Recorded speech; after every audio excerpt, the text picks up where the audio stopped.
Ok, bon alors c'est parti, merci à tous d'être là. Donc on va parler là pendant une petite heure du midi sur le sujet de la propale, un sujet que Fanny avait intérêt à creuser un peu et sur lequel bah, on s'est tous retrouvés, on a quand même pas mal échangé sur une chaîne dans le Discord de Do Not Panic. Et donc, on va prendre ce moment dans ce premier événement dans notre communauté pour échanger sur la propale, voir voilà, ce que vous faites, les bonnes pratiques, essayer d'avoir un échange un peu plus fluide que textuellement. Et donc, autour de cette table, on a bien entendu mon compatriote, acolyte, associé, ah oui, il faut dire associé maintenant, Quentin, qui va donner toute sa Yes, science. bonjour à tous. On est aussi avec donc Fanny qui a initié cette discussion. Et des mentors nous ont rejoints avec Laetitia, Noémie et Guillaume, mentor slash intervenant slash Pierre slash maître du monde, si je me trompe pas. Le mec est fou, le mec est fou. Le mec est fou, le mec fait tout. Donc voilà. Est-ce que Fanny, t'as un micro pour... parce que j'ai l'impression que t'es pas forcément en audio. Si, tu m'entends Ouais, là? je t'entends bien, ouais. Alors vu que c'était à ton initiative, est-ce que tu peux nous remettre un peu à plat peut-être ce qui a été dit, ce que tu aurais envie d'en retirer de cette réflexion, de cette discussion? Ouais. Ben, pour essayer de résumer concrètement, moi je suis UX designer donc dans une entreprise et en fait je suis toute seule. Enfin maintenant j'ai une alternante mais globalement j'ai toujours été toute seule. Et pendant la formation on n'a pas forcément eu le temps d'aborder en fait tout ce qui est l'aspect commercial. Et du coup ben, j'ai un peu été autodidacte enfin en prenant un peu de mes anciennes études, j'ai un peu été autodidacte sur on va dire, la création de propositions commerciales pour tout ce qui est sujet UX. Et ben, du coup, jusque-là, je pensais avoir de plutôt bonnes pratiques. Et en fait, finalement, à part quand c'est des clients bah, qu'on a déjà, en fait, j'ai beaucoup de mal à gagner en fait des propositions et notamment les appels d'offres, mais les autres aussi. Et concrètement, donc on avait un peu discuté autour. Donc, bon, pour mon problème précis, on avait plus vu que c'était potentiellement un problème de cible finalement qu'autre chose. Mais c'est vrai que j'avais quand même envie d'approfondir enfin, de savoir en fait ce que les gens mettaient dans leur proposition commerciale globalement, le plan qu'ils avaient, pour comparer un peu avec le mien et voir en fait si en fait, ce que je fais, c'est bien, si je fais des erreurs, s'il me manque des choses, si j'en mets trop, enfin, voilà, histoire de comparer un peu et je crois que j'ai tout dit. Yes. Du coup, quand tu parles de propositions commerciales, c'est vraiment des propositions à l'attention de clients qui n'ont jamais été dans ton giron, avec qui tu n'as jamais travaillé et où tu es en combat avec d'autres agences que tu Ouais, ne c'est connais pas. ça. Parce que c'est vrai que les clients que j'ai déjà, bon, on fait aussi les mêmes propositions, mais on a toujours ce moment où on va s'appeler ou se voir et on va échanger. Et en fait, enfin, le projet est déjà presque gagné, c'est plus un devis qu'autre chose. Ouais. Et en fait, dans le devis, on résume ce qu'on s'est dit dans la réunion, quoi. Mais quand c'est des nouveaux clients qu'on connaît pas forcément, même si on fait un appel, avec eux, on ne va pas forcément gagner le projet. Et alors, quand c'est un appel d'offres, on peut même pas discuter avec eux. Donc, Hmm. enfin, le challenge, c'est de présenter l'UX, de faire comprendre bah, notre approche et bien sûr ben, de gagner le projet. Et c'est là où j'ai beaucoup plus de mal. Donc, je voulais voir un Hmm. peu. Et tu peux juste nous préciser un truc, tu as dit dans la conversation quand on parlait là, qu'il y avait des retours de propal que tu avais eu où la personne t'avait noté, Ouais. et je trouve ça fou en fait. Et, et qu'est-ce que t'as dit en fait? Parce que là ça a été une grosse remise en question, c'est pour ça que tu as commencé à nous demander ça. Ouais, en fait, c'était une appel d'offres et en fait, je pense que c'est pour légitimer en fait leur rejet, pour pas qu'il y ait de réclamation, vu que ben, quand c'est des appels d'offres, c'est public. Et en fait, ils ont renvoyé un document à tous ceux qui rejetaient avec en fait des critères qu'ils avaient établis et la notation par critère pour justifier en fait ben, qu'ils ne prennent pas. Donc, du coup, pour chaque critère qu'ils avaient ben, créé, il disait vous avez 2 sur 20 ou vous avez eu, je sais pas moi, 20 sur 35, enfin, etc. Et je crois qu'il y avait 6, 7 critères. Et en fait, il y en a un qui est un seul où j'ai eu une note correcte, donc c'était la méthodologie. Et en fait, Mm. tout le reste, j'avais des notes vraiment horribles. Donc ouais, ça a été une remise en question, mais c'est vrai qu'en parlant du coup avec Noémie, ben, par exemple, enfin, le critère capacité à proposer un web design, je me rappelle plus de la phrase, c'était capacité à proposer un web design moderne et joli en gros. Enfin, bah, ils ont mis une note horrible, mais je me suis dit que, enfin, comment ils peuvent me juger vu que, ben, enfin, comment ils Mm. peuvent me juger là-dessus? Et en fait, en discutant, on pense que ce qu'ils attendaient, c'était en fait une maquette, concrètement. Donc, ce qui n'est pas dans mes pratiques, c'est vrai, quand je fais un devis ou un appel d'offres, enfin, personnellement, je vois pas l'intérêt en fait de faire une maquette alors qu'il n'y a eu aucune recherche utilisateur, enfin, rien du tout. Mm. Donc, c'est peut-être une erreur, du coup. Et, mais c'est vrai que ouais, enfin, j'ai pas cette habitude-là. Et on pense, en fait, avec les autres que bah, c'était ça qu'ils attendaient. Donc, ça fait partie des choses que on a Mm. perdues. Mais, Et,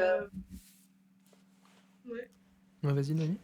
il y a d'autres choses particulières aussi qui sont propres à l'appel d'offres. Déjà, avant, normalement, il y a des sessions de questions-réponses. Il faut vraiment bien y assister et vraiment contacter les personnes en amont. Parce que des fois, les appels d'offres, en vrai, elles sont déjà destinées à une entreprise, en fait. Ils savent déjà avec qui ils veulent travailler, mais en fait, ils n'ont pas le droit de le dire, ils n'ont pas le droit de le faire, ils doivent quand même faire un appel public, donc ils le font. Mais en fait, c'est biaisé. Donc il faut vraiment faire attention à ça, c'est assez courant dans les appels d'offres, ça peut arriver qu'ils savent déjà avec qui ils vont travailler. Ouais, effectivement. Ouais. Ouais, ça, je l'avais vu dans Permet les de traits cours de confirmer. route. C'est Ouais, pour c'est ça que clair. enfin, je m'en fais pas trop, hein. Je me dis, ça se trouve, ils avaient déjà trouvé la personne avec qui ils voulaient. Enfin, c'était juste le côté aspect notation en fait qui m'a fait prendre conscience que bah, peut-être j'ai pas forcément bah, les bonnes pratiques et je voulais quand même si c'est pas par rapport à eux concrètement, je voulais quand même avoir un temps de partage bah, pour Mm. qu'on en parle parce que je pense que je suis peut-être pas la seule à être autodidacte là-dessus et on peut vite se perdre quand on est seul sur ce sujet. Ouais. Mais petite parenthèse sur l'aspect où tu parlais des maquettes tout à l'heure, parce que j'ai vu passer ça il n'y a pas très longtemps, où effectivement, c'est effectivement des maquettes qu'ils attendent en général dans les appels d'offres.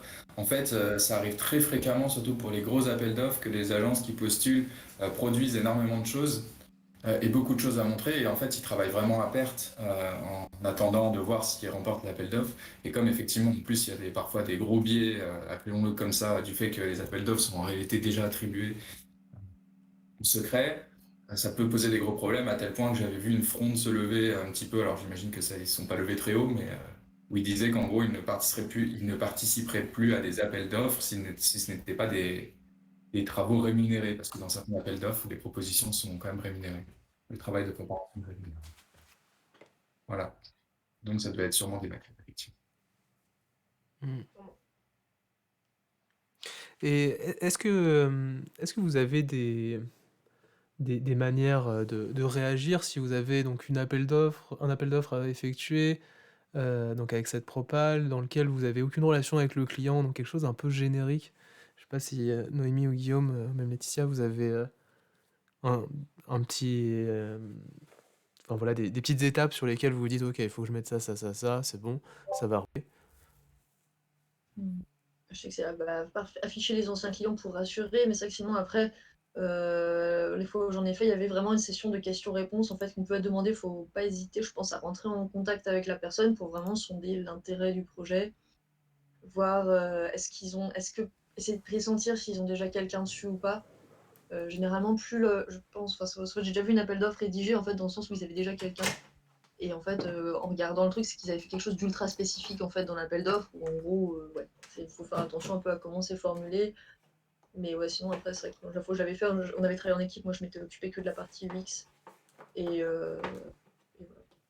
Et on l'a pas eu parce qu'en fait, pareil, ils refusaient, l'agence avec laquelle j'avais travaillé, ils refusaient de bosser à perte. Et l'agence qui a eu le contrat, en fait, elle avait déjà fait quasiment tous les écrans. Oui, c'était juste une formalité en fait. Ouais, un peu de ça. Et dans la présentation donc de tes références, là tu disais présenter tes clients, tu le résumes vraiment à la présentation juste, voilà, on bosse avec telle personne, ou tu vas un petit peu plus loin en disant on a fait tel truc avec telle boîte? Ça, c'est plus ce que je fais dans les propals pour tout ce qui est acquisition de nouveaux clients, etc. Enfin, que je faisais avant, mais là, je suis en train de changer tout mon process aussi, en fait, parce que bah, justement, en fait, l'acquisition et la transformation étaient compliquées. Donc là, en fait, j'ai tout revu à zéro et a priori, ça marche mieux maintenant. Et où en fait, il y a des pages comme ça, mais qui sont plus, c'est de la rassurance vite fait et tout. Et au début, avant, je les mettais au début, maintenant, je les mets à la fin. Donc après, c'est comme tout, ça dépend de qui tu veux cibler, qui est la personne en face. Et en fait, c'est quoi leurs attentes et c'est quoi leurs objectifs et tout. Enfin, c'est fait une petite section UX dessus et puis ça aide. Ouais, ouais, travailler, utiliser notre propre méthode. Guillaume, toi, c'est quelque chose sur lequel tu suis? Disons que j'ai fait beaucoup d'appels d'offres dans plusieurs boîtes. Je rejoins le côté rassurance et tout. J'avais une approche un peu différente. Je faisais tout ce qui était design, hein, donc que ce soit de l'UX, du cadrage de l'UX et tout le bazar. Et je déroulais en interne. Je suis arrivé dans une boîte qui avait l'habitude de. Bah, ils savaient que c'était en général les trois quarts c'était perdu d'avance, donc ils faisaient comment dire, ils faisaient une propale sur un torchon qu'ils envoyaient à l'arrache. Parce qu'ils y croyaient pas trop, ils voulaient pas trop mettre de gaz dessus. Et je leur ai dit s'il y en a où il faut mettre du gaz, je déroule un design sprint. Et en général, dans le chiffrage derrière, on fait payer le temps qu'on a passé en appel d'offres. Je me renseigne sur les concurrents en général et même si je ne peux pas avoir de contact avec le client, je me débrouille pour aller chercher des utilisateurs finaux quand même. D'où ce design sprint. D'accord, tu sais, tu l'estimes Et- à combien de temps que tu prends? Ah bah c'est une semaine de. Je m'occupe limite quasiment pas de la prépa, je prends le design sprint tel qu'il est. Ah ouais, tu te mouilles Je- vraiment. Ouais, bon, voilà, je le prépare, on va dire, je passe une journée à le préparer pour bien savoir quelles étapes j'ai besoin et tout. Le but, en fait, c'est d'arriver avec de la donnée, remettre en question celle du client. Donc, je précise bien que si je sais que l'appel d'offres est biaisé, j'y vais pas, quoi. Je m'en fous. C'est vraiment Hmm, s'il y a un appel d'offres qui est un vrai appel d'offres. ouais. Par exemple, on avait fait ça pour une chaîne qui s'appelle Off TV, je crois, de mémoire. Un Hmm. truc un peu comme Vimeo ou quoi. Et en gros, on avait été faire du guérilla, on avait récupéré de la donnée sur les concurrents directs ou indirects, tu vois, même un Deezer ou quoi, ce genre de choses, dans le même secteur d'activité. Et on arrivait avec déjà un proto testé, on va dire alors on précisait bien les biais que ça comportait, hein, attention, hein, en une semaine, on fait pas de l'innovation. Hmm. Mais en gros, on expliquait que potentiellement il y avait des opportunités là, là, là. Donc qu'on se permettait de remettre en question, d'avoir un regard critique sur leur appel d'offres. Et on propose après derrière la méthode qui va bien pour dérouler et atteindre un objectif concret. Hmm. Et si l'objectif ne les convainc pas, de toute façon, il y a un cadrage qui est fait pour ça, pour remettre en question, pour définir les KPIs et tout le bazar, quoi. Enfin, une méthode un Hmm. peu classique. Ouais, mais dis-moi, on en parlait avant de venir ici, et je crois que c'était Fanny qui disait qu'elle avait peur de cristalliser un peu la vision du client. Alors, c'était pas forcément aller jusqu'à un design sprint. Là, tu proposes vraiment quelque chose d'assez complet sur lequel tu peux amener vraiment l'utilisateur dans la démarche. Mais est-ce que, selon toi, sur un appel d'offres, alors je pense qu'il serait un volume beaucoup plus réduit, tu vois, imaginons un truc entre, je sais pas, 5 et 30 000 euros peut-être. Est-ce que d'arriver à déjà travailler un petit peu la matière et donc la faire payer au client derrière s'il signe, Mhm. est-ce que tu miserais, sachant que on sait très bien que les clients, eux, ils veulent le produit fini, ils veulent de l'écran, mais Ouais. nous, en tant que designer, on va pas pisser du wireframe juste pour le plaisir, il faut quand même qu'il y ait quelque chose à la base. Qu'est-ce que tu conseillerais là-dedans? Est-ce que ça serait d'entamer une première phase de recherche un peu en guérilla ou alors même une vraie recherche très très bien, formalisée qu'on ferait payer? Ou alors partir déjà sur des propositions d'idées et là, bah, du coup montrer peut-être un peu d'écran, mais au risque de cristalliser la vision du client? Euh, c'est une bonne question, j'ai fait les deux. Il y a en fait, je sens si le client il veut son produit fini vite vite. Mmh. Et dans quel cas, si en fait, si c'est je veux voir des écrans parce que j'ai peur que la personne sache pas trop les faire, je vais lui dire va mater le portfolio de l'agence. Si il a besoin d'être rassuré sur je veux voir mon produit final, je lui explique euh, que au pire je vais aller sur du wireframe, que je vais pas faire travailler un DA là-dessus. Par contre, Mmh. j'ai déjà fait travailler un DA sur des maquettes s'il y a vraiment une stratégie du client qui est de la refonte graphique. En mode, on change complètement notre identité, on veut quelque chose de plus moderne, machin, etc. Là, je peux faire travailler si vraiment ils nous disent on veut une refonte, mais en gros, l'identité visuelle, bon, on va la rajeunir un peu, on va lui foutre un petit coup de.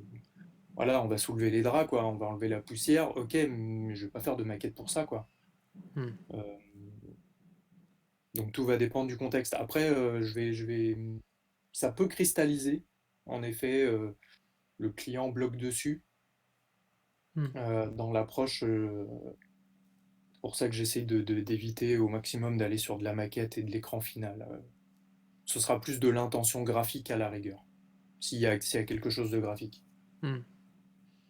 Parce que c'est quand même vachement de temps, hein. Enfin, 2 jours Bah, de DA sur un projet à 30 000 euros, bon voilà.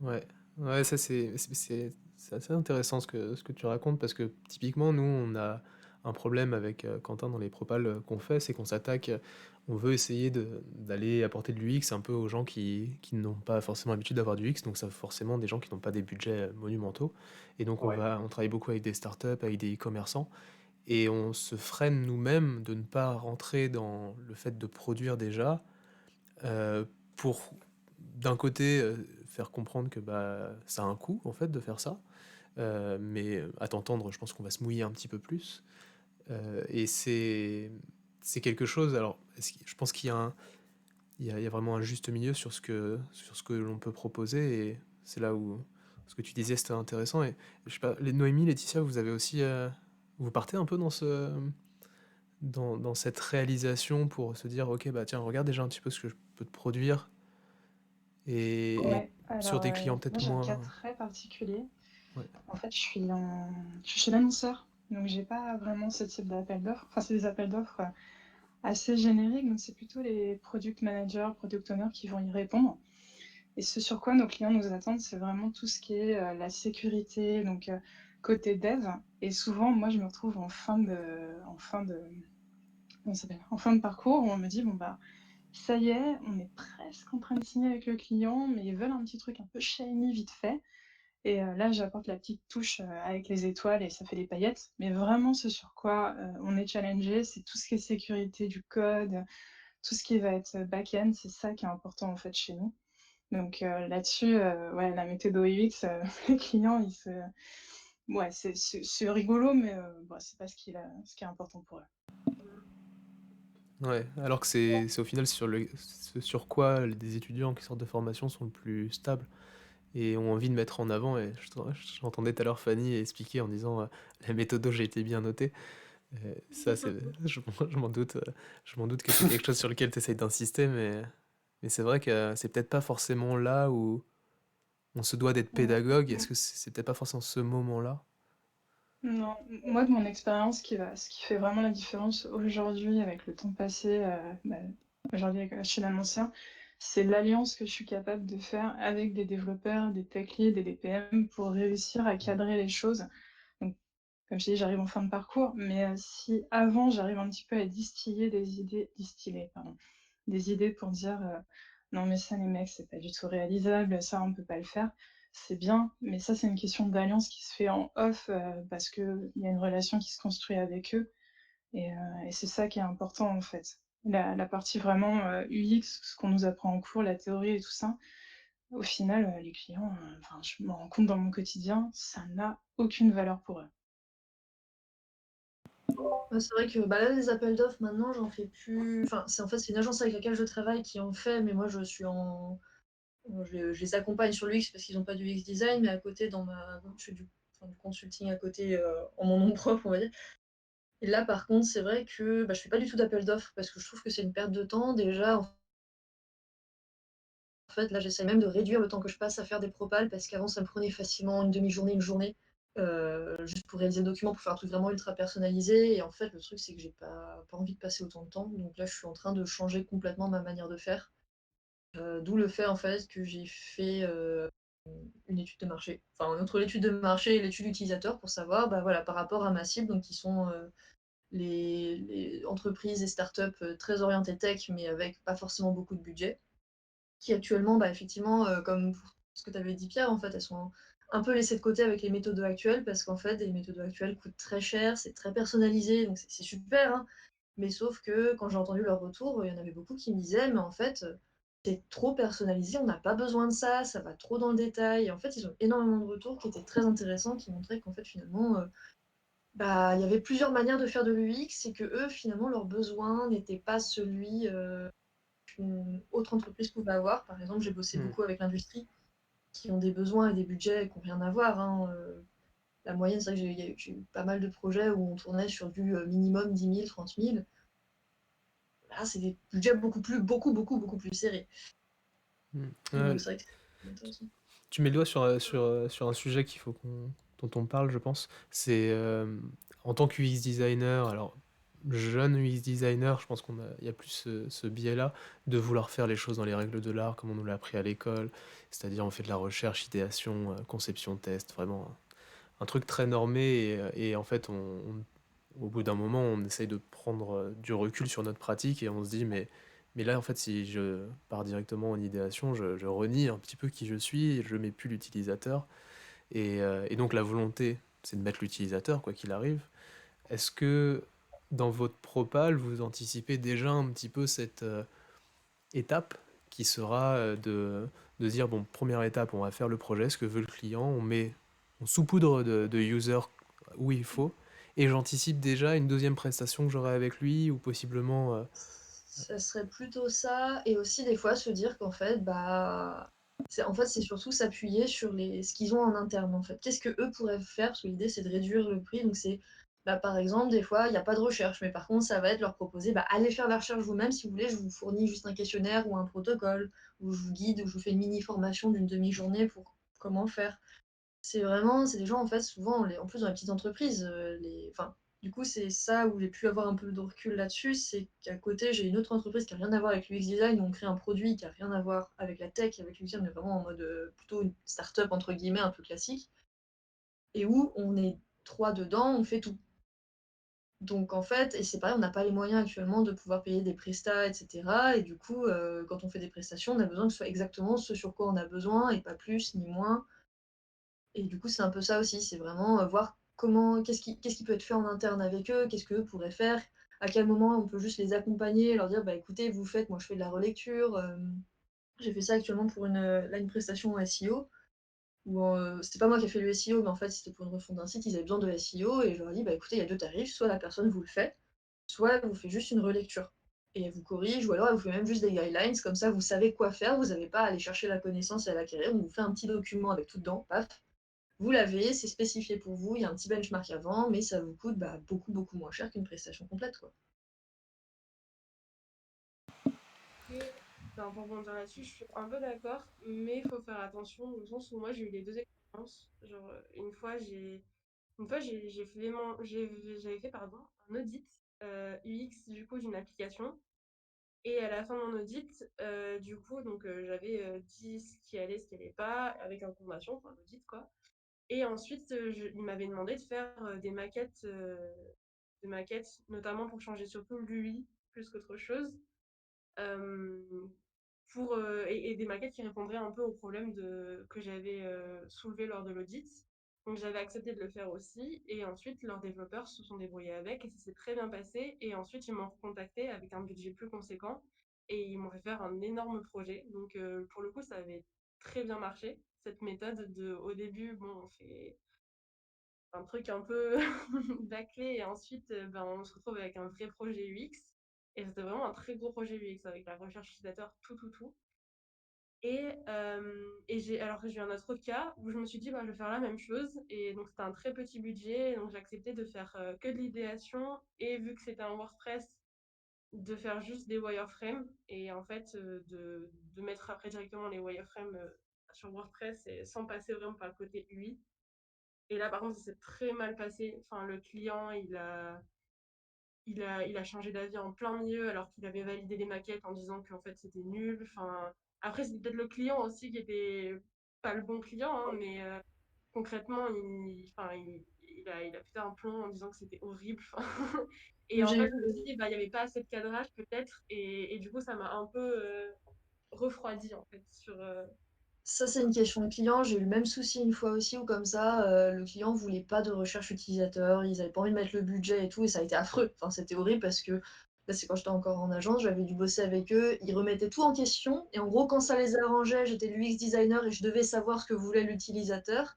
Mais quand je leur disais: «Non, ça c'est pas possible, d'un point de vue ergonomique, ça passera pas», quand ça les arrangeait pas, ils s'en foutaient. Mais en fait, il y a aussi je dirais que c'est plus qu'il y a des moments où j'ai un peu appris à lâcher et c'est genre j'essaie de voir et tout, je fais au mieux, je mets des barrières en mode: «Bah, là, je le fais, mais tant qu'il y a pas de test, je peux rien affirmer, je fais au mieux, mais sans test, voilà. Si vous voulez, je peux vous prévoir un mini test, un peu à l'arrache et tout, mais au moins un micro test pour voir et tout». Mais c'est ça, c'est juste, je les mets en garde contre, l'absence de test ou l'absence de recherche, des choses comme ça. Je leur propose, j'essaie de fois de faire des choses un peu protéiformes, où on cale des trucs ensemble, mais en ayant au moins un peu de retour utilisateur, même si c'est fait un peu à l'arrache. Mais par contre, voilà, je peux pas me permettre de faire trop de cadeaux parce qu'en fait, j'ai déjà trop de trucs à gérer. J'essaie de vraiment faire un truc calé au minimum, juste ce qu'il faut pour eux, pour que d'un point de vue tarif, tout le monde s'y retrouve. Donc, je pense que je suis déjà un peu, voilà, un peu limite. Mais à côté, voilà, il y a aussi des clients, ils sont cons et on n'y peut rien malheureusement. Ouais, c'est ça. Mais ouais, je pense que ça m'a pas mal refroidi et ce qui fait que je me suis un peu retranchée en mode non, mais maintenant, quand je fais un devis, c'est recherche utilisateur où on prend pas le client et ben, un coup, on perd le client, je pense, à cause de ça. Et donc, je vais peut-être retenter l'expérience.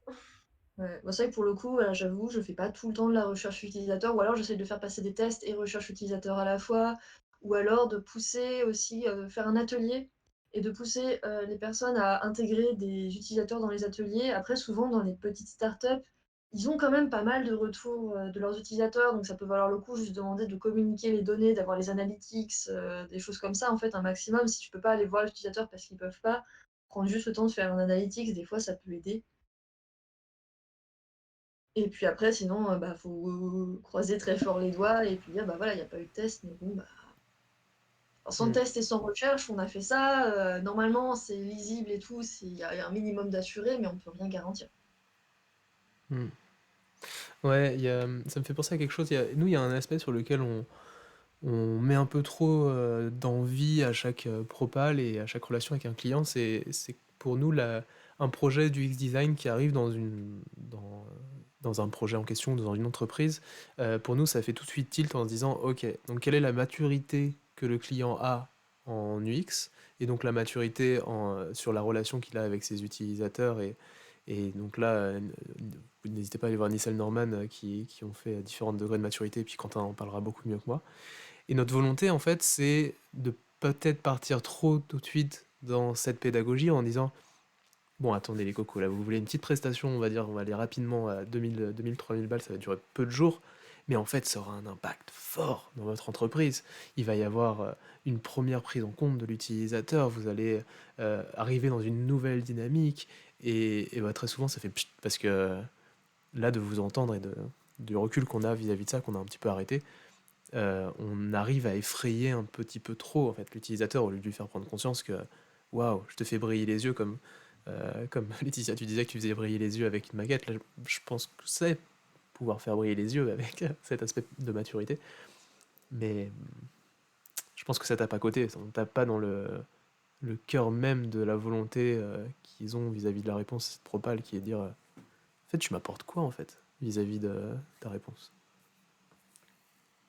Mieux vaut commencer sur du tout petit. Enfin, moi, la conclusion à laquelle je suis arrivée, c'est mieux vaut commencer sur du petit, pas parfait, mais où au moins ils commencent à bosser avec toi, ils ont confiance en toi, et plus ça va, plus ils achèteront gros et tout, que vouloir à tout prix facturer des gros trucs. En fait, voilà, là, il y a plusieurs fois où vraiment j'ai voulu facturer un truc vraiment bien, mais en mettant un peu le minimum, en calant et tout, et en fait, je voyais, ils regardaient ma propale, ils étaient genre, ah ouais, c'est cool, mais je voyais dans leurs yeux que c'était en mode, là, j'ai envie de fuir parce que c'est trop, ou je me sens pas, ou s'ils étaient pas du tout en confiance.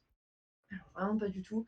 Parce qu'en fait, c'est oui, je présentais la chose et tout, mais en fait, c'était pas du tout leur budget. En fait, ils étaient convaincus jusqu'à ce que je leur montre le budget. Et quand ils voyaient le budget, c'était genre, bah non, je peux pas. Et vraiment, c'était pas, on peut négocier. Et là, du coup, maintenant, j'ai un peu évolué le truc, j'ai un peu changé. Et je me dis, bon, bah, dans un premier temps, il y aura peut-être pas de test utilisateur, mais j'ai remarqué que quand je présentais des budgets beaucoup plus serrés, et ben en fait, ils étaient à me dire, bah là, on prend ça, mais franchement, après, j'aimerais bien prendre d'autres choses. Parce que je disais, bon, bah en fait, ils peuvent plus se projeter sur un tarif comme ça que sur des gros tarifs, quoi. Ouais, mais c'est vrai que c'est frustrant Ouais, je te parce que rejoins là-dessus. Pardon, Fanny, vas-y. Excuse-moi. non, je disais c'est frustrant parce que dans ma tête, je me dis, mais en fait, le gars, je vais lui faire payer une petite prestation, mais en fait, quand il va voir ce que ça fait, il va vouloir refaire tout, parce que j'ai déjà eu ça aussi. Et en fait, il va au final payer beaucoup plus cher que s'il avait pris direct, en fait, bah, une prestation avec tout dedans. Et c'est ça que j'ai essayé d'éduquer, enfin, j'essaie d'éduquer un peu mes clients là-dessus, et en fait, ça rentre pas. Et clairement, je pense que la méthode de Noémie, c'est celle qui marche le mieux, mais c'est un peu dommage pour eux parce que j'ai vraiment l'impression qu'ils payent pour ensuite repayer et tout changer, en fait. Ouais, bah après, t'en as des comme ça, et enfin, je veux dire, enfin, ça m'est arrivé, enfin, je veux dire, quand je vois, c'est vrai qu'il y a vraiment des choses comme ça où tu payes déjà une fois pour une presta, tu t'attends à avoir un résultat, c'est un résultat différent, mais ça t'apporte d'autres choses. Et voilà, et surtout, je pense qu'il faut savoir aussi, c'est que suivant l'âge qu'a l'entreprise, en fait, des fois, les priorités peuvent changer très vite. Donc finalement, des fois, une presta qui dure 3 ou 4 mois avec de la recherche, ou même 6 mois si c'est une presta complète du X-Design, bah, ça peut être très long pour eux, en fait, parce que on parle des fois, leur rythme d'évolution est beaucoup plus rapide, donc finalement, les résultats que tu as obtenus 3 mois avant ont peut-être changé parce qu'il y a des priorités qui ont changé, donc c'est vrai que c'est un peu compliqué, je pense, pour des petites entreprises. Ouais, je te rejoins là-dessus, Noémie. Euh, ouais, faut se calmer là-dessus sur le fait de se dire on va essayer de fournir une prestation parfaite.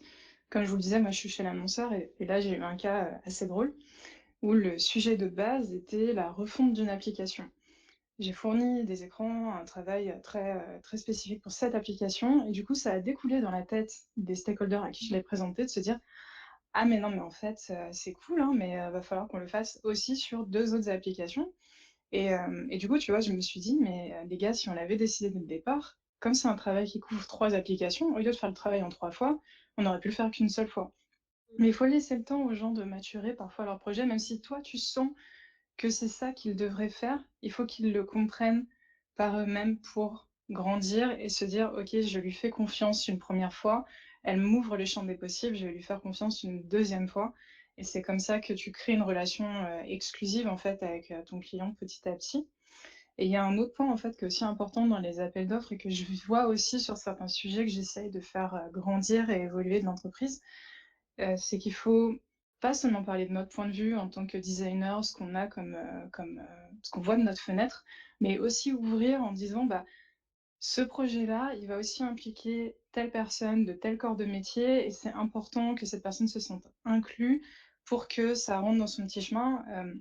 Si je donne un exemple, là, j'ai un retravail d'une application qui va énormément impacter les gens qui travaillent sur le support. Le support, je suis pas en contact avec eux tous les jours, mais le fait de les appeler et de leur dire: «Hey, je vais faire ça», bah, ils se sont dit: «Ah bah, c'est super» et du coup, ils sont devenus ambassadeurs de mon projet dans leur département et ça me fait des alliés progressifs, en fait.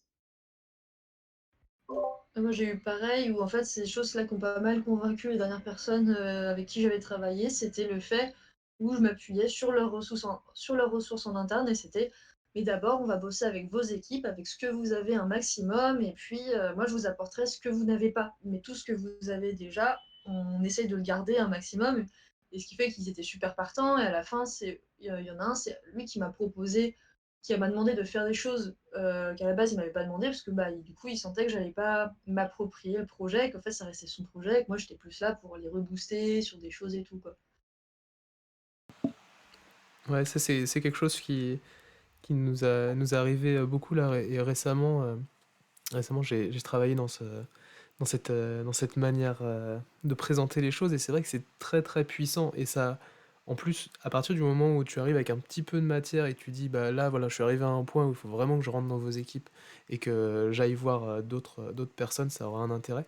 Et pour faire un petit parallèle plutôt avec le monde de la startup, une manière donc un peu de juste à poser les différentes idées que vous nous avez dit, donc commencer à être un peu explicite sur, en fait, tu vas gagner ça à la fin du projet et ça te servira, bien sûr, à résoudre ton besoin primaire sur lequel tu as fait ta demande, mais aussi tu pourras utiliser ce document-là dans d'autres contextes. Et ça, c'est quelque chose que j'utilise beaucoup avec les startups qui ont besoin en fait de vendre leurs projets, que ce soit pour des investisseurs ou que ce soit à des futurs partenaires. Et typiquement, la réalisation d'un user flow et derrière de quelques écrans, c'est une bonne chose, sauf que pour aller voir des partenaires potentiels, en fait, caler un petit customer journey au milieu qui est globalement une version simplifiée du user flow si vous voulez pas trop vous prendre la tête, bah en fait, ce document-là, c'est le document avec lequel il va se trimballer tout le temps dans la poche, dans toutes ses réunions, et pour montrer en disant, bah, vous voulez voir le parcours qu'on propose sur notre interface? Bon, je vais pas vous embêter à vous montrer un user flow trop compliqué ou vous montrer les écrans qui pour le moment sont pas validés. Par contre, regardez cette customer journée, et là c'est vous, en fait. Et ça, c'est quelque chose sur lequel euh, on peut interpréter un peu la demande client au point de vue, comme tu disais Guillaume, de la maturité de l'entreprise, de l'envergure du projet. Vis-à-vis voilà, ce document-là, vous l'aurez, vous le voulez, ou peut-être pas encore, mais en tout cas, il vous servira. Ça, je sais pas, c'est quelque chose que vous arrivez à mettre dans vos propals. Complètement, je fais complètement ça. Je propose même pour les ateliers, je précise que je leur donnerai les photos de l'atelier pour leur com, Ouais, parce moi que aussi. ça rend bien.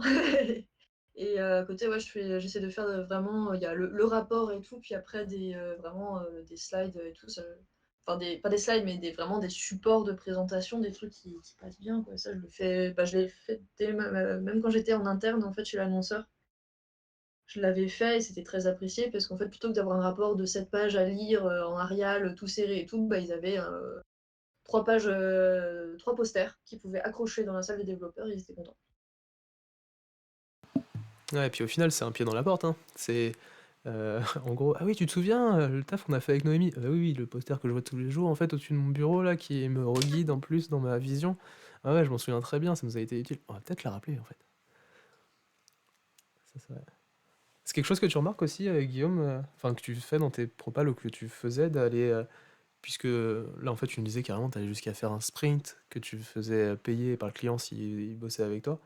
Est-ce que tu allais jusqu'à lui dire en fait, on va, au-delà de ce que vous souhaitez à la base, vous allez utiliser notre contenu de telle et telle manière?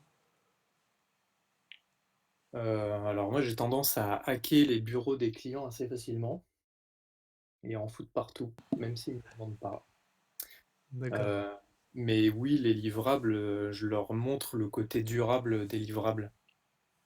Les Mhm. recherches, que ce soit de la recherche utilisateur, des résultats d'atelier ou ce genre de choses, même si en effet, je crois que c'est Noémie qui disait ça, les photos des ateliers, en fait, ça les fait kiffer à fond, genre ah ouais, ah, c'était trop bien, on avait travaillé ensemble. Parce qu'en fait, on n'est pas tant que ça à travailler ensemble dans des entreprises finalement. Ça laisse toujours une bonne, comment dire, une bonne appréciation. C'est rare les gens qui disent j'ai été dans l'atelier, ça me cassait les couilles. Donc ouais, je plus soit le côté photo, le côté durabilité des livrables, type user de journée et tout. Par contre, j'ai déjà vu aussi des clients s'asseoir sur le livrable et ne plus jamais être rappelé parce qu'en fait, il a son livrable qu'il pense durable. Donc je précise bien que c'est durable, mais avec une durée de vie quand même limitée. Un persona, ils ont des utilisateurs ou des clients ou les deux qui vivent, qui évoluent. Leurs produits évoluent également. Donc il y a un moment donné, les personas, il faut les faire évoluer. Il n'y a peut-être pas tout qui est à péter, mais Mais il y a quand même des choses qui sont à faire évoluer et faire de la recherche régulièrement. Donc, ça, je le précise quand même. Euh, et après, je rebondis aussi sur le côté, euh, comment dire, présenter une méthodo académique bien toute propre léchée et tout, qui coûte plus cher versus on fait un peu à l'arrache parce que le client, il n'a pas beaucoup d'argent, il veut aller vite. Et puis la maturité ne suit pas. Je suis plus partisan de faire en effet au début un peu à l'arrache, même si je sais qu'il veut pas de recherche utilisateur, je le mets en tiroir. Comme ça, s'il n'a pas envie de le prendre, il le prend pas. Je sais d'avance qu'il le prend pas, mais déjà, je lui en parle. C'est la première inception, tu vois. Comme ça, je commence déjà à le préparer, tu vois, à lui frotter un peu les épaules. Vas-y, tout va bien se passer. Et puis dans mes premiers ateliers, j'arrive avec de la donnée sans trop qu'il... J'ai été chercher de la donnée moi-même pour remettre en question son périmètre, ses idées préconçues. Et j'ai été confronté à ça quand j'ai gagné des appels d'offres où le client, de toute façon, je fais des ateliers au début de cadrage.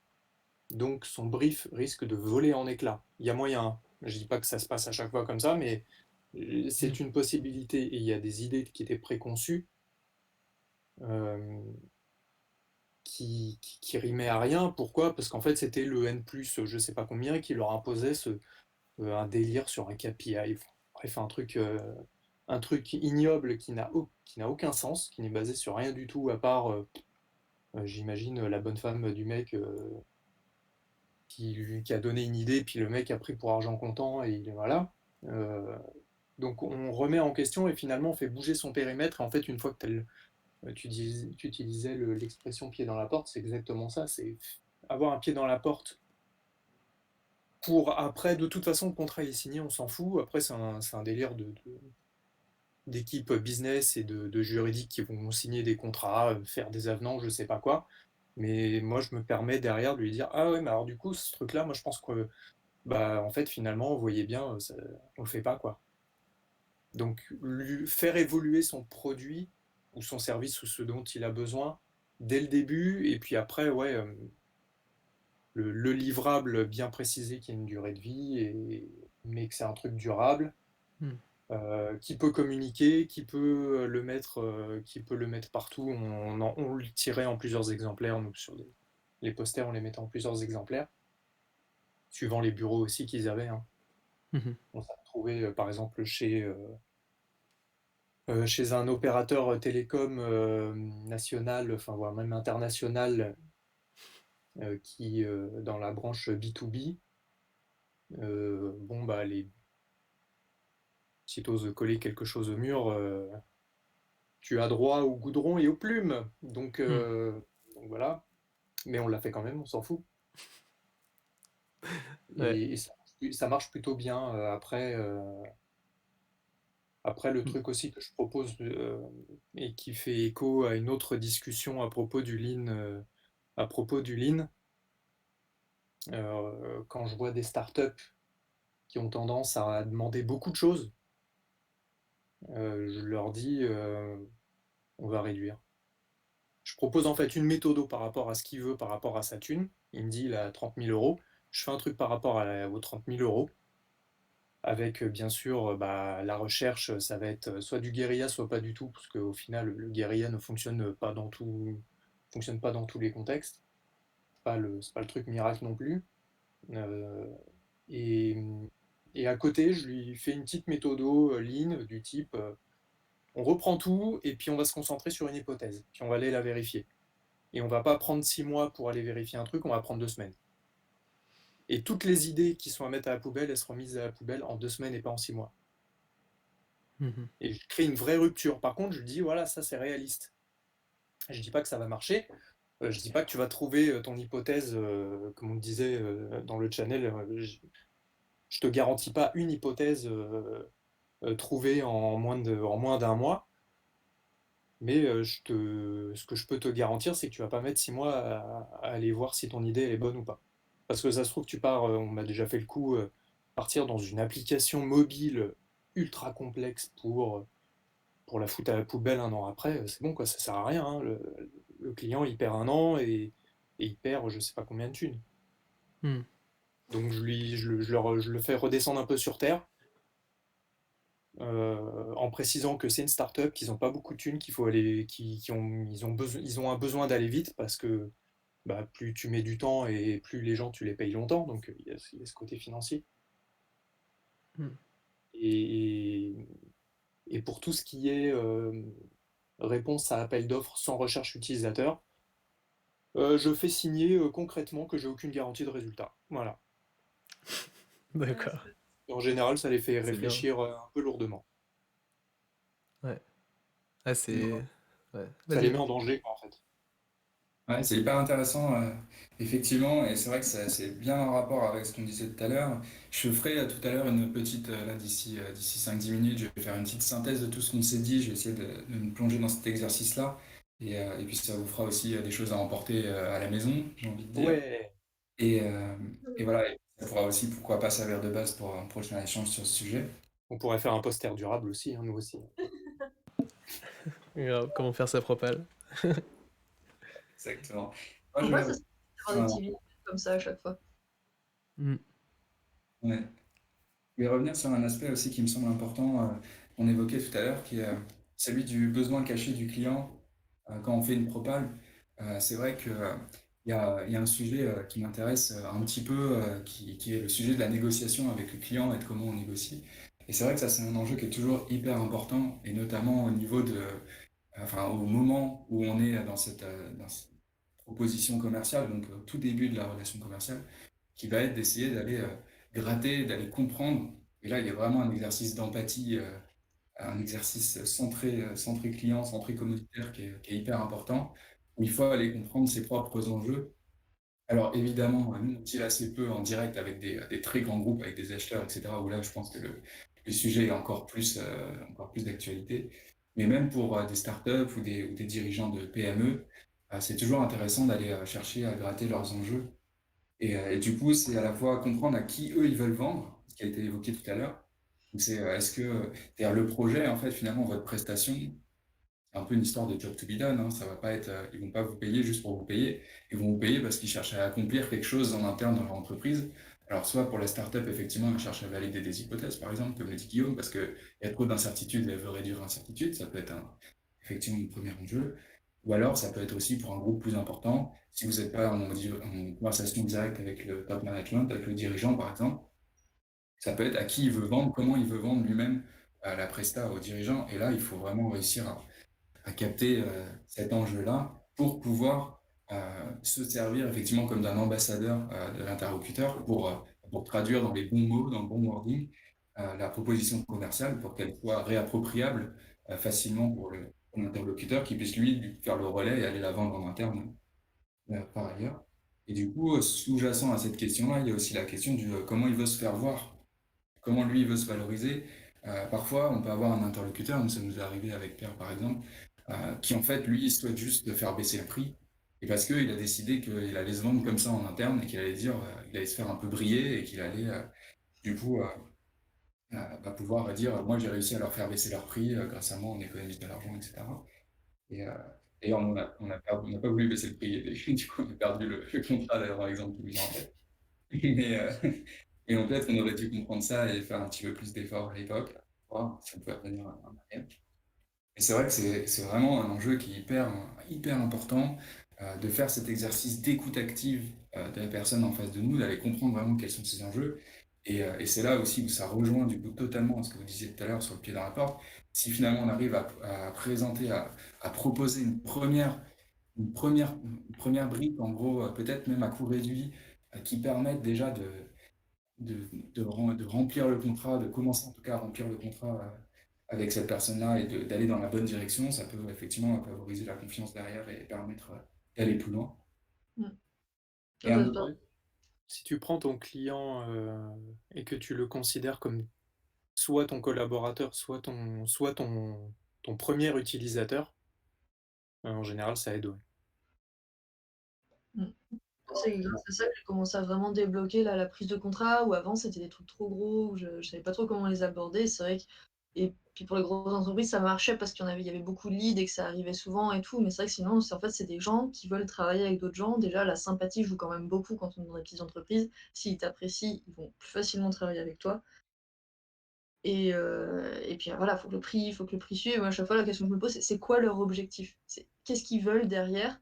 Si leur objectif, c'est juste, par exemple, il y en a un, il m'a dit clairement: «Moi, mon objectif, c'est de perdre moins de temps à faire des wireframes parce qu'actuellement, c'est moi qui les fais. J'ai des bases, mais j'ai plus le temps de les faire et j'ai envie de fe je peux pas me concentrer là-dessus et tout, j'ai besoin de quelqu'un pour les faire». Donc là, clairement, je lui propose de la recherche utilisateur, il me regarde en mode: «Bah, non, en fait». Et justement, sur cette question du prix, là, je voulais y revenir aussi, c'est hyper intéressant parce que c'est vrai que c'est très difficile dans nos métiers qui sont très intellectuels de se valoriser, de savoir exactement combien on va pouvoir vendre notre prestat. Si on se fie par exemple au prix des freelances, là il y a la dernière étude des designers interactifs qui est sortie, que vous avez peut-être pu consulter, où ils font une étude justement sur à quel prix se vendent les freelances, etc. Est-ce qu'on est à plus, à moins, etc. Est-ce que ça a vraiment du sens de se comparer à cette moyenne des freelances de France, sachant qu'en plus ça regroupe plein de réalités différentes? Sans doute pas. Et ce qui est intéressant, c'est d'aller aussi creuser comment le client valorise la prestation vraiment au niveau financier, hein, pas au niveau de ce que ça peut lui apporter dans ses équipes et tout ça, qui est aussi un vrai sujet. Et moi, la petite technique que j'affectionne pour ça, alors peut-être que ça peut vous être utile par la suite, c'est quand je suis en train de rédiger la propale, quand j'ai déjà bien avancé sur ce que je vais lui proposer, et je sais pas exactement à quel prix je vais lui proposer, ce que je fais souvent, c'est que je rappelle mon client et je lui dis, écoute, là, je suis en train de travailler sur la propale, et en fait, je sais pas, ça rentre pas là, je te bloque, là, j'y arrive pas, il faut que tu m'aides. Ouais, alors c'est là où complètement disponible pour parler de ça. Et du coup, l'idée, c'est d'aller voir avec lui, de lui expliquer grosso modo comment ça part, et puis commencer à lui dire, voilà, est-ce que est-ce que pour toi, c'est déconnant ou pas, ou est-ce que, etc. Et en général, sur la méthode, il dit, bah non, pas de souci, ça me semble bien, au contraire, c'est cohérent, ok, très bien. Et derrière, c'est, ok, et du coup, en gros, quel est ton budget? Bon, en général, il ne peut pas répondre, hein, évidemment. Ouais. Ce qui est super important et intéressant à ce moment-là, c'est de lâcher un chiffre et de lui dire, OK, mais par rapport à ce chiffre-là, est-ce que je suis complètement à l'ouest? Est-ce que, grosso modo, c'est bon? Ou est-ce que ça tombe réaliste par rapport à ce que tu attendais? Et là, c'est vrai que la première réaction, c'est un contexte un peu désamorcé, hein, parce que la personne sait que c'est pas le prix final.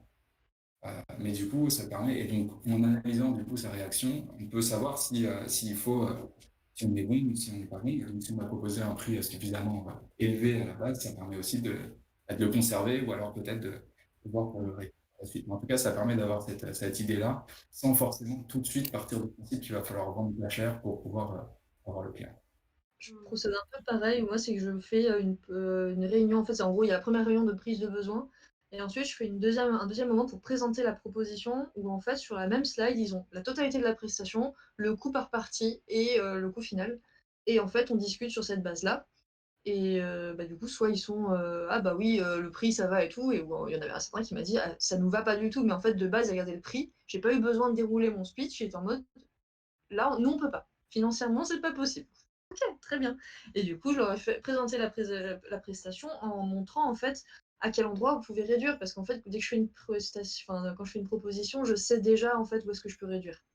C'est juste par rapport à leur objectif et idéal, j'essaie de faire un truc qui me semble le mieux possible, en termes d'UX, d'ergonomie et cetera. Mais après, bah, ils me disent: «Bah, non, là, vraiment, je peux pas». Du coup, bah, j'enlève, ce qu'il faut enlever pour que ça puisse rentrer quand même et en réduisant un peu le périmètre, en raison et en fait, finalement, eux-mêmes, en plus, en discutant, c'est eux-mêmes peuvent dire où est-ce que ça les embête pas d'avoir moins de prestations. Par exemple, il y en a un, il m'a dit: «Bah là, en fait, on avait prévu 5 wireframes, en vrai 2 ça nous suffit, on peut se débrouiller pour le reste». Donc c'est ça qui est cool de vraiment être avec eux sur la proposition et leur dire: «Voilà, ils ont pas c'est pas un devis, c'est juste vraiment une 2e discussion par rapport à la première». Ouais, Mm. j'applique aussi ce genre de concept. Enfin, je réponds pas à un appel d'offres si j'ai pas une idée du budget. Donc moi, c'est plus dès le début, lors de la prise de besoin, je leur dis on est comment sur la fourchette là. On parle de 10K, 20, 100, 1 million, enfin, et en général, j'arrive à avoir l'info parce qu'en effet, tu peux lâcher un truc à 400K, s'ils ont 30 000 euros, ça va être problématique. Ouais, Et toi, pareil. tu perds du temps et voilà. Pareil, parce qu'au début, j'étais dans la situation où ils voulaient pas me donner le budget. Et donc, à chaque fois, je donnais des budgets exorbitants. Ils voulaient, enfin, je leur donnais un truc à 20 000 et alors qu'ils voulaient que du 5 000, quoi. Enfin, c'est un peu n'importe quoi. Et en fait, j'ai fini par dire maintenant, c'est mort. Enfin, si le client il refuse de lâcher son prix, enfin, moi, je peux pas. Du coup, j'allais voir le client et je lui disais, écoutez, c'est pas que je veux, c'est pas tout prix que je veux savoir pour mettre le plus cher possible. C'est que moi, concrètement, enfin, l'UX, je peux faire des trucs vraiment très très chers. Comme, enfin, si je fais un truc parfait, ça peut monter très vite à 50K. Et en fait, ben, si vous l'avez pas, je préfère avoir votre budget et adapter ma méthodologie pour que ça rentre dans votre budget, en fait. Mhm. Ouais. Et quand t'expliques, ils sont déjà plus enclins à te donner le budget, mais oh, c'est compliqué, hein. À la limite, il faudrait faire un parallèle avec un autre métier dont ils ont l'habitude en disant bah écoutez, vous voyez, un site internet, vous pouvez le faire sur WordPress, ça va pas vous coûter cher, ça sera du clé en main. Par contre, on peut faire un truc qui est vraiment sur mesure, avec du code natif et avec même des choses qui nous permettent d'aller beaucoup plus loin sur l'usage sur différentes plateformes. Et là, le prix, il va même pas doubler, en fait, il va faire un fois 10. Donc peut-être avoir une connaissance du niveau d'expertise de la personne qui est en face de nous pour essayer de faire un parallèle avec un autre métier. Parce que je suis tout à fait d'accord avec vous, on peut faire un peu tout avec notre métier et on peut aller dans une rigueur KRZ, recherche universitaire, où là on va partir sur beaucoup de précautions et donc ça va imposer du temps et le temps bah, ça coûte cher. Soit on fait quelque chose un peu plus léger et puis on est assez malin pour se dire que bah, on y reviendra de telle manière, comme tu disais tout à l'heure Guillaume, avec des tests utilisateurs qui rentreront le user au bon moment ou alors de l'idéation comme il faut. Oui, Pierre, tu peux tout à fait faire un parallèle avec un autre métier qui n'est absolument pas le nôtre, c'est l'achat de voiture. Quand tu vas chez un concessionnaire, tu te dis ton budget en fait. Et en fonction du budget que tu as, soit tu auras une petite Clio, soit tu auras un énorme SUV. Et ça permet de cadrer en Hmm. fait. Ouais, t'as tout à fait raison, c'est même beaucoup plus parlant parce que comme ça on est sûr que tout le monde a cette vision. Là, c'est pas Petite mal. blague à part. Du coup, pour un peu désamorcer, c'est non, mais on veut pas vous arnaquer, c'est juste que voilà, est-ce que vous voulez une Mercedes ou une sans permis? C'est pas pareil. Moi, mon truc et astuce, quand les gens ne comprennent absolument pas notre métier ou ils sont pas du tout en rapport avec ne serait-ce que le numérique, je fais toujours un parallèle avec la vie de tous les jours. Donc, que ce soit l'achat d'une baguette de pain, les soins dentaires, les trucs comme ça, tout de suite ça parle.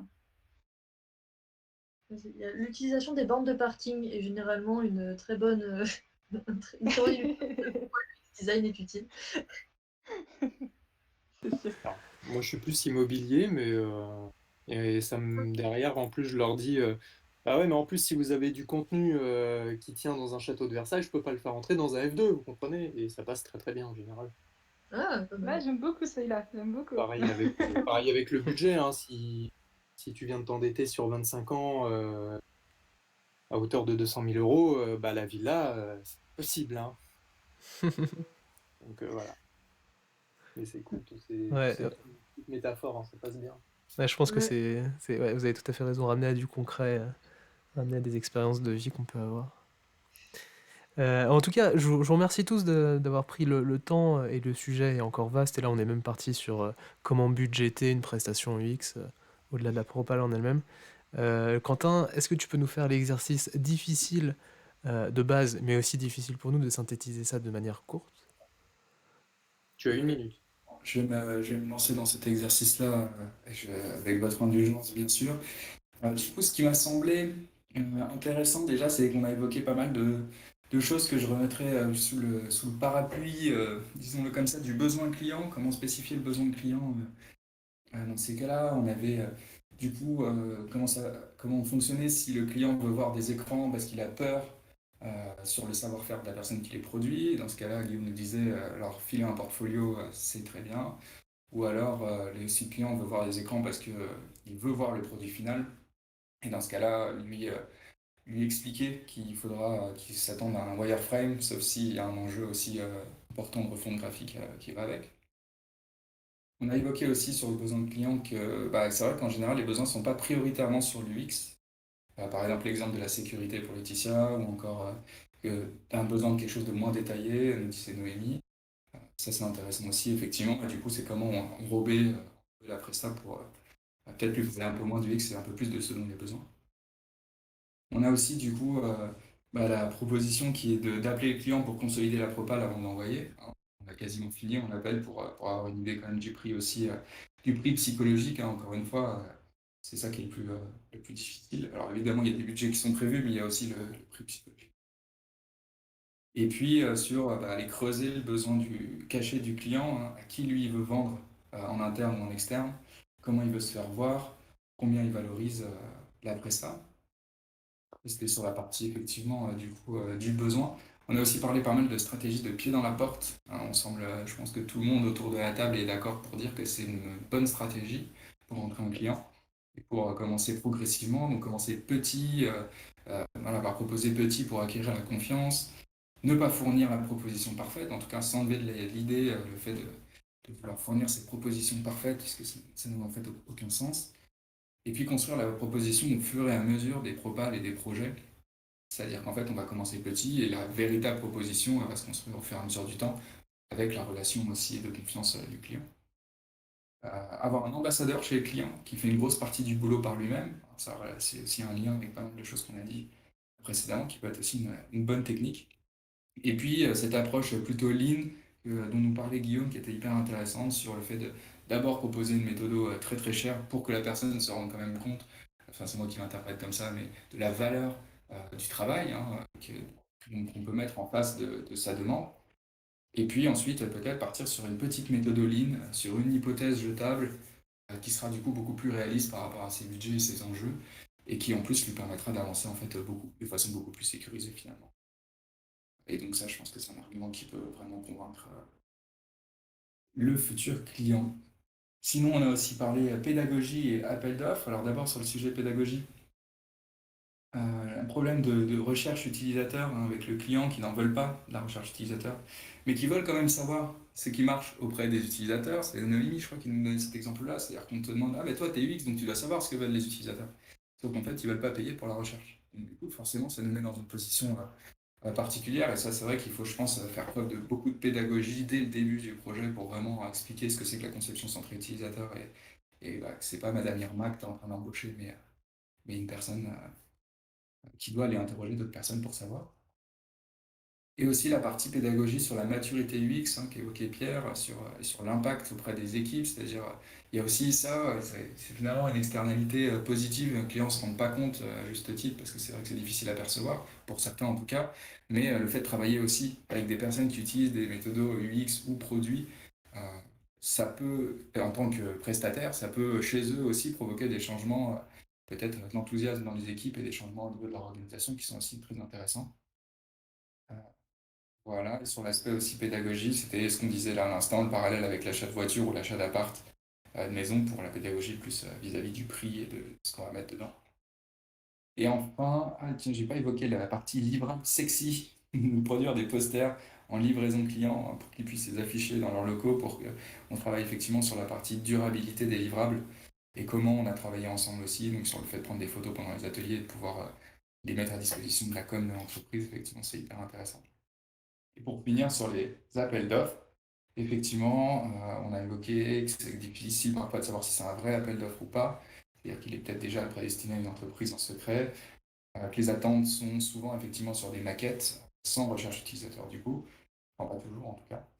Et par contre, on peut quand même récupérer de la donnée utilisateur pour challenger la demande, si c'est un gros appel d'offres et que ça vaut le coup, par exemple en faisant un design sprint, et montrer là où il y a des opportunités du coup, challenger la demande qui est inscrite dans l'appel d'offres et montrer les opportunités, ça peut être aussi une technique.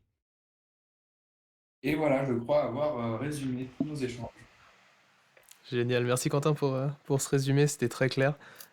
Tu as explosé les timebox, hein, c'est pas grave, au moins on a quelque chose qui nous remet dans la droite ligne de ce qu'on a pu dire. Je vais juste conclure par vous remercier.